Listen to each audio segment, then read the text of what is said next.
screen.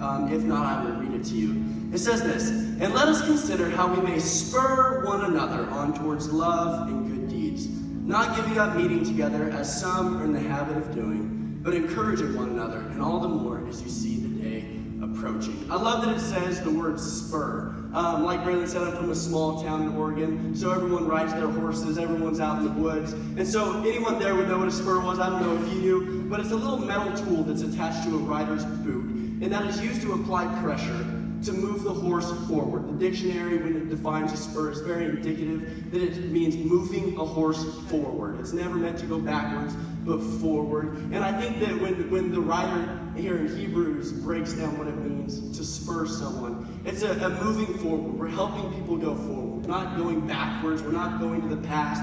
We're not looking at failures. We're looking at successes. We're pointing people to Jesus. And so I think I look at there's always a right way and a wrong way to do something. And so the wrong way would be very clearly to abuse that power, is to just kind of kick the horse and you actually irritate it. And then your casual trail ride turns into a rodeo and you got a stallion on your hands and it's crazy and out of control. And sometimes we can do that with our friendships. We try to speak into people's lives too much. If you're anything like me, I've done that before. I've made that mistake. And it makes friendships awkward. But when you're encouraging, when you're gentle, when you just apply a slight bit of pressure, you can control a horse that's 3 times your size to go anywhere you're asking it to. And a lot of times over the years, the rider will actually develop a relationship with the horse. And it takes even less pressure to move it where it should be getting going. And so I look at this and I think, well, we know what not to do. So what does it mean to spur someone correctly?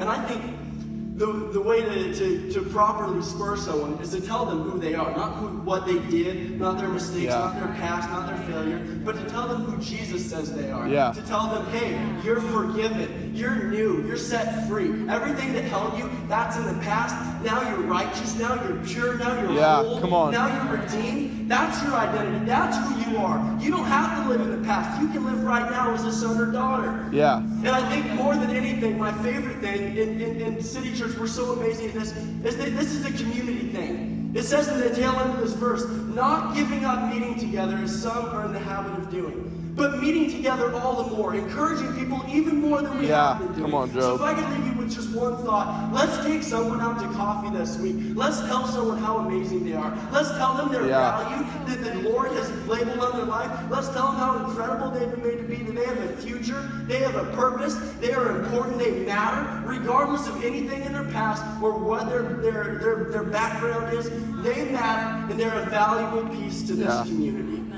Come on, Joe. If I could pray for you, I'd be so privileged, and then we'll go to Pastor Judah's message.